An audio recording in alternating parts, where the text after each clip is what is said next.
उत्तर बिहार की नदियों का कहर जारी है। नदी की तेज धारा गांव को लील लेने पर आमादा है।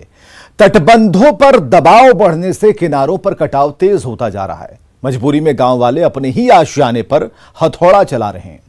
गांव की बर्बादी झेल रहे हैं। और हमारे इस खास कार्यक्रम में देखिए उत्तर बिहार में जल प्रलय।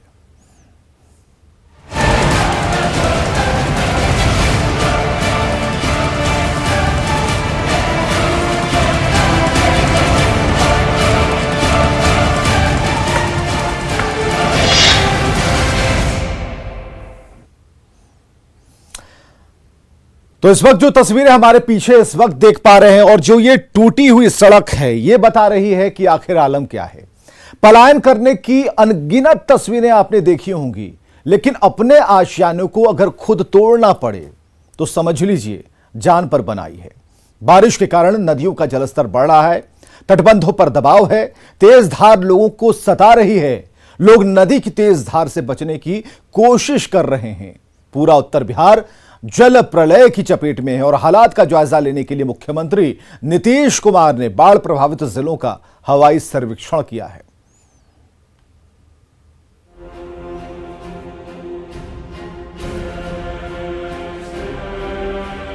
लगभग पूरा उत्तर बिहार बाढ़ की विनाश लीला झेल रहा है।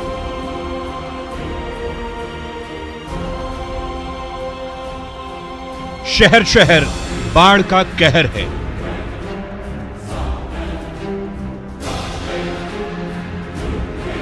नदियां उफान पर हैं।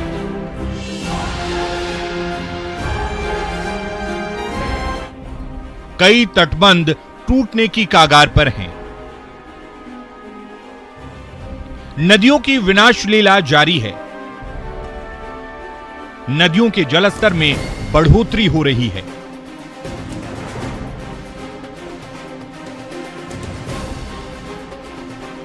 बाढ़ प्रभावित इलाकों की भयावह तस्वीरें डरा रही हैं। कई इलाके जलमग्न हो गए हैं। प्रभावित इलाकों में खाने पीने की भी दिक्कत हो रही है। कहीं पेड़ पर जिंदगी काटनी पड़ रही है तो कहीं लोग घरों में कैद हैं।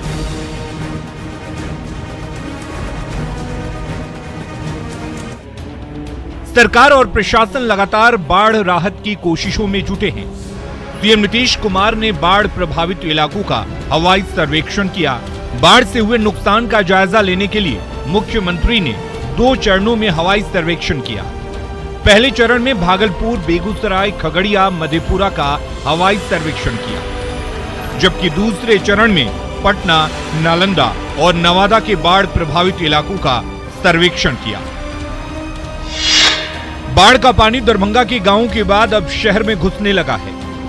दरभंगा शहर के वार्ड नंबर 2 में अधवारा समूह की नदियों का पानी तेजी से फैलने लगा है। वार्ड नंबर 2 में हवाई अड्डे की तरफ से अधवारा समूह की नदियों का पानी आ रहा है। पानी के कारण शहर के कई इलाके प्रभावित हुए हैं। मोहल्लों में कहीं घुटने भर पानी है तो कहीं कमर से ज्यादा।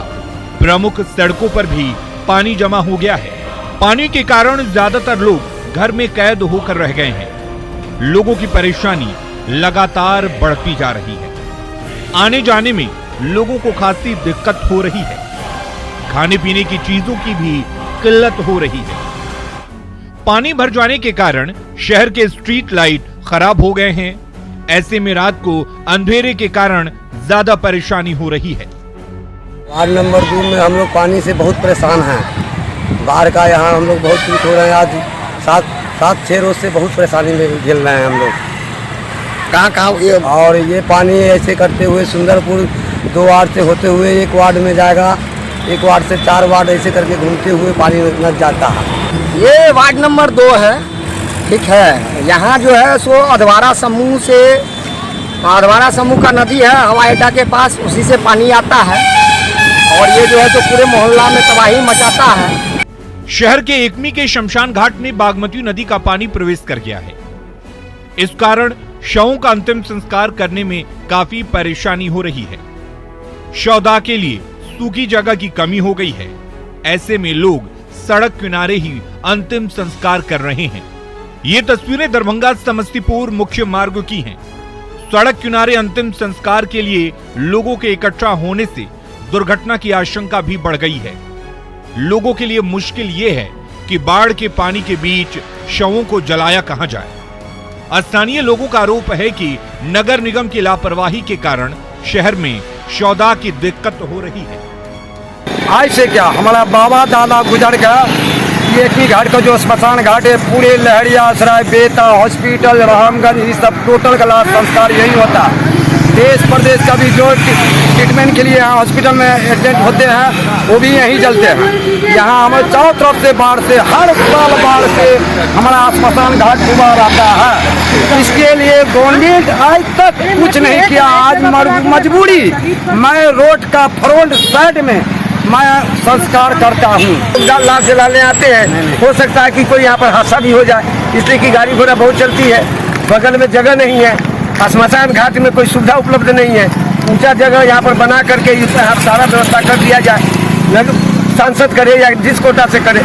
लगभग यहाँ से आधे नगर निगम के आधे वार्ड के लोग यहाँ आते हैं दाह संस्कार के लिए, लेकिन दुख के साथ कहना पड़ता है कि प्रमंडल मुख्यालय से इतनी नजदीक जगह रहते हुए अगर थोड़ी सी ध्यान देती सरकार जानीला, एक अच्छी व्यवस्था हो सकती थी। जैसे कि आपको ये आप बगल में भीगो में हुआ, क्योंकि रोड से कनेक्टेड है। सीतामढ़ी में भी बागमती और अधवारा समूह की नदियों का जल स्तर बढ़ने से लोग दहशत में हैं। बागमती नदी के किनारे बसे लोगों की रातों की नींद उड़ चुकी है। परेशान लोग टोली बनाकर रात को तटबंध की निगरानी कर रहे हैं। उन्हें डर है कि कहीं बागमती का पानी अचानक रात में तटबंध तोड़कर गांव में न पहुंच जाए। अगर ऐसा हुआ तो उनका सब कुछ इसमें समा जाएगा। इसलिए रात को तटबंध की पहरेदारी की जा रही है। जिले के रुन्नी सैदपुर प्रखंड के भादाडीह गांव में साल 2017 में बागमती नदी का तटबंध 3 बार टूट गया था, जिससे भारी क्षति हुई थी। रुन्नी सैदपुर प्रखंड के भादाडीह, सनपुरवा, रक्सिया, रैन विष्णु समेत कई ऐसे गांव हैं जो अक्सर बागमती की बाढ़ से प्रभावित होते हैं। रात के 12 बजे है और मैं इस वक्त खड़ा हूं सीतामढ़ी के रुन्नी सैदपुर के सनपुरवा गांव में, और मैं आपको तस्वीर दिखलाने की कोशिश करता हूं कि किस तरीके से जो सनपुरवा गांव के ग्रामीण है वो रात जगा करने को मजबूर है, क्योंकि यह बागमती का तटबंध है और यहां जो बगल से है वहां पर बागमती की नदी बहती है और बागमती की नदी के जलस्तर में इधर काफी वृद्धि हुई है। और हालात ये है कि जो सनपुरवा गांव है उससे थोड़ी दूर आगे भादाडीह गांव पड़ता है, जहां वर्ष 2017 में 3 बार तटबंध टूटा हुआ था और तटबंध के टूटने से भारी पैमाने पर जान माल की क्षति हुई थी। और स्थिति यह है कि उस घटना के बाद से आज भी ग्रामीण जो है डरे हुए हैं, सहमे हुए हैं। लोगों को लगता है कि अगर जो बागमती नदी है उसके जलस्तर में फिर से वृद्धि होगी तो ऐसा न हो कि फिर से तटबंध टूट जाए और लोगों को भारी पैमाने पर जान माल की क्षति हो। तो रात के वक्त जो है यहाँ के लोग रात जगा करते हैं, तटबंधों की रखवाली करते हैं। जी देखिए, बांध पे हम सब रखवाली कर रहे हैं, भर रात जाग रहे हैं, घर में पानी ढुका हुआ है। अच्छा, मान लगे खुराकी नहीं, आदमी के बाद खर्चा पर्दा नहीं है। ये यही है कि हम लोग डरते हैं कि घर में पानी टूट जाएगा, हम लोग दह जाएंगे, माल जाल दह जाएगा, हम क्या खाएंगे हम लोग हजूर, है ना। इसलिए लोग डरते हैं, भर रात जग के यहाँ रहते हैं। अच्छा, भर रात हम लोग एक आदमी जगते हैं, एक आदमी घूमते रहते हैं, जो बांध टूटा नहीं। रखवाली करते हैं। हिया जितना ग्रामीण है सब आदमी रखवाली करते हैं, जितना जेंट्स है सब रखवाली करता है। यहाँ से भादाडीह तक ले बांध टूट जाएगा। अब रात दिन बारिश होता था। अच्छा, हाँ, अभी स्थिति कैसा है?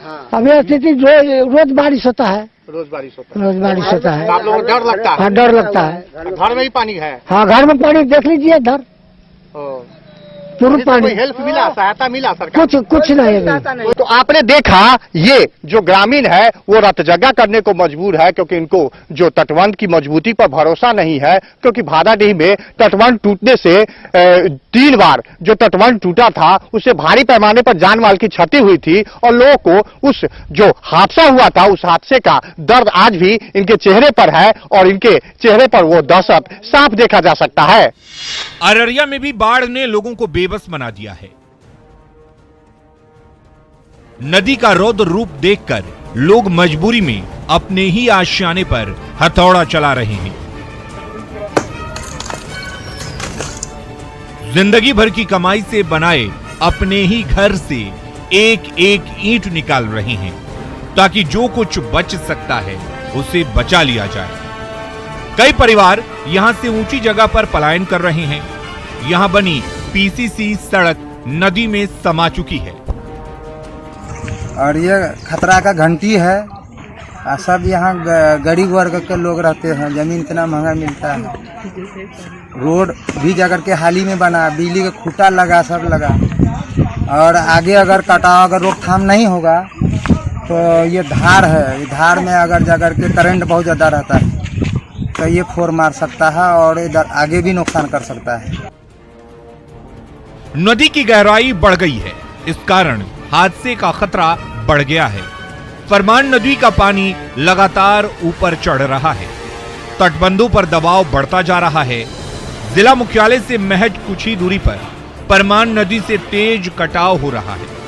कटाव के कारण नगर परिषद क्षेत्र के वार्ड नंबर 11 और 12 के लोग सबसे ज्यादा प्रभावित हो रहे हैं। मजबूरी में लोग अपना घर तोड़ रहे हैं। पिछले 5 सालों में करीब 100 घर नदी में समा चुके हैं। इस बार भी तेज कटाव हो रहा है। लोगों में डर का माहौल है। फ्लड कंट्रोल और जल संसाधन विभाग के अधिकारी कटाव रोकने के लिए लगातार कोशिश में जुटे हैं। कटाव हो रहा है परमान नदी से और इस तरह की कटाव पूरे हर एक जगह है परमान नदी में। हम लोग आवश्यकता अनुसार इस पर कार्रवाई कर रहे हैं। उत्तर बिहार का ये हाल कोई नई बात नहीं है। हर साल बारिश शुरू होते ही यहां लोगों की जिंदगी जहन्नुम बन जाती है।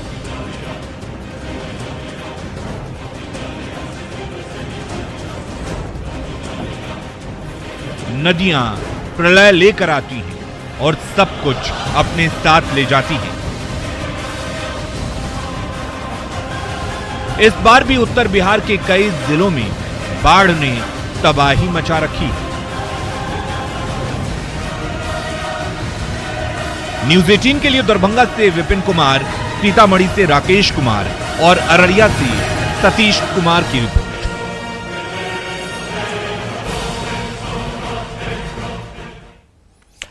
तो उत्तर बिहार में हर साल बाढ़ से तबाही आती है। नदियों के प्रलय का यह हाल पिछले कई दशकों से है। नेपाल से निकलने वाली नदियों के इस तांडव के आगे उत्तर बिहार बेबस है। सरकारों की इच्छा शक्ति और नेपाल की बेरुखी ने बिहार को बेबस कर रखा है। आपको बताते हैं नेपाल से निकलकर बिहार में तबाही मचाने वाली मुख्य नदियों के बारे में।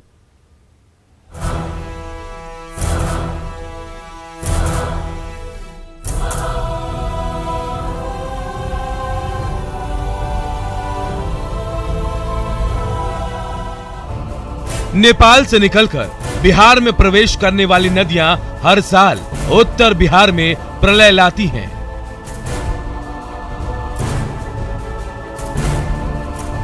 कई दशक बीत जाने के बाद भी अब तक ना तो केंद्र सरकार कुछ खास कर सकी है, ना ही राज्य सरकार के कोई कदम प्रभावी हुए हैं। आइए जानते हैं कि नेपाल चीन से निकलने वाली वो कौन सी नदियां हैं जो हर साल बिहार को डुबा देती हैं।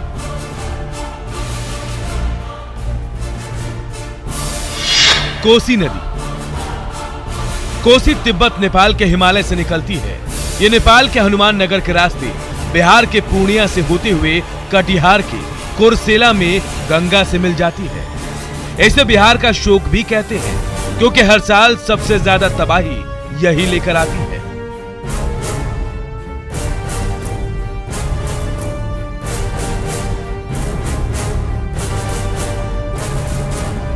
नेपाल में इसे सप्तकोशी या सप्तकौशिक भी कहते हैं क्योंकि इसकी 7 शाखाएं हैं। इसमें चीन और तिब्बत से निकलने वाली नदियां भी मिलती हैं। तेज धारा के कारण ये नदी अपना मार्ग बदलने के लिए बदनाम है और यही वजह है कि पिछले 200 सालों में ये नदी पूर्व से पश्चिम की तरफ करीब 150 किलोमीटर तक रास्ता बदल चुकी है। हर साल आने वाली भीषण बाढ़ की वजह से इसे बिहार का शोक कहा जाता है। कोसी नदी की कुल लंबाई 720 किलोमीटर है। गंडक नदी। गंडक नदी तिब्बत के धौलागिरी से शुरू होती है, फिर नेपाल के त्रिवेणी कस्बे के जरिए बिहार में प्रवेश करती है और हाजीपुर के पास गंगा नदी में मिल जाती है। अपने उद्गम से गंगा में मिलने तक गंडक की कुल लंबाई 307 किलोमीटर है। बिहार में इसकी लंबाई 120 किलोमीटर है। गंडक नदी में आने वाली बाढ़ से पश्चिमी चंपारण, पूर्वी चंपारण, मुजफ्फरपुर, गोपालगंज, सिवान, सारण और वैशाली जिले के कई इलाके प्रभावित होते हैं। बूढ़ी गंडक नदी। बूढ़ी गंडक नदी नेपाल से सटे सोमेश्वर पहाड़ी से शुरू होती है। इसके बाद पश्चिमी चंपारण के बिशंभरपुर के पास चौतरवा चौर से बिहार में प्रवेश करती है। बिहार में गंडक के समानांतर बहती है। इसमें बाढ़ आने पर पश्चिमी चंपारण, पूर्वी चंपारण, मुजफ्फरपुर, समस्तीपुर और बेगूसराय जिले प्रभावित होते हैं। 320 किलोमीटर के सफर के बाद बूढ़ी गंडक खगड़िया में गंगा नदी में मिल जाती है। बागमती नदी नेपाल के शिवपुरी के पहाड़ियों से शुरू होती है। इसके बाद सीतामढ़ी के शोरवतिया गांव के रास्ते बिहार में प्रवेश करती है। ये नदी मुजफ्फरपुर, दरभंगा और समस्तीपुर में बहती है और इसके बाद बदला घाट में जाकर ये कोशी नदी से मिल जाती है। ललबकिया और लखनदेई इसकी शाखाएं हैं। कमला नदी। कमला नदी नेपाल में सिंधुलिया गढ़ी के पास स्थित महाभरता पहाड़ियों से शुरू होती है। यह नदी बिहार के मधुबनी जिले के जयनगर कस्बे से बिहार में प्रवेश करती है। यहीं पर राज्य सरकार ने कमला बैराज बनाया है। धौरी, सोनी, बालन और त्रिशूला इसकी मुख्य शाखाएं हैं। घाघरा नदी। घाघरा नदी की उत्पत्ति नेपाल के नम्पा से हुई है। ये गोपालगंज के रास्ते बिहार में प्रवेश करती है। इसके बाद छपरा में जाकर गंगा में मिल जाती है। Bureau report, news 18 network.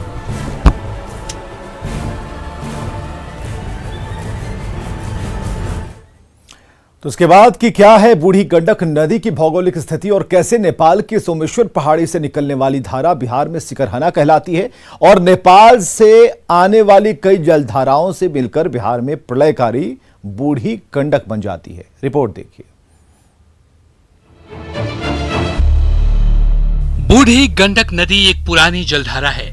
इसे गंगा की 7 धाराओं में से एक माने जाने वाली गंडक नदी का प्रतिरूप भी माना जाता है। बूढ़ी गंडक को सिकरहना नदी के नाम से भी जाना जाता है। यह बिहार में गंडक नदी के समानांतर बहती है। बूढ़ी गंडक नदी का उद्गम मूल रूप से नेपाल की सोमेश्वर पहाड़ी से होता है। इसके बाद बिहार के पश्चिम चंपारण में रामनगर और बगहा के बीच स्थित चौतरवा चौर से बिहार में प्रवेश करती है। अपने 320 किलोमीटर के सफर में ये नदी बिहार के पूर्वी चंपारण, मुजफ्फरपुर, समस्तीपुर, खगड़िया समेत कई अन्य जिलों से होकर गुजरती है। अपनी यात्रा की शुरुआत में यह नदी पहले 56 किलोमीटर चलने के बाद दक्षिण की ओर मुड़ती है। दक्षिण पूर्व दिशा में 20 किलोमीटर के क्षेत्र में बहते हुए बूढ़ी गंडक आगे बढ़ती है। यहाँ से यह नदी समस्तीपुर और बेगूसराय पहुँचती है, जहाँ यह सर्पिले आकार में बहने लगती है। इसी आकार में बहते हुए यह मुंगेर के पूर्वोत्तर में खगड़िया में गंगा नदी में समा जाती है। गंगा नदी से मिलने के साथ ही इस ऐतिहासिक नदी का घुमावदार सफर समाप्त हो जाता है। बूढ़ी गंडक को उत्तर बिहार की सबसे तेज धारा वाली नदी माना जाता है।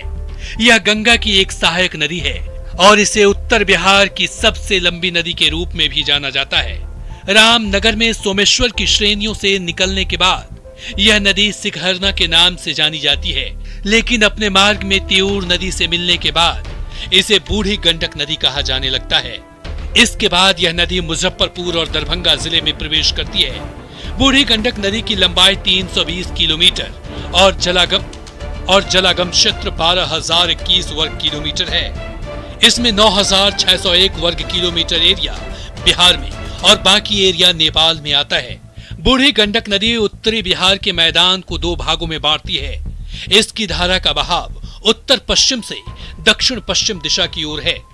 मसान, बाणगंगा, पंडई और मनियारी आदि इसकी सहायक नदियां हैं। Bureau report, news 18। तो आज के लिए बस इतना ही। कल फिर होंगे हाजिर। देखते रहिए न्यूज़ 18 बिहार झारखंड।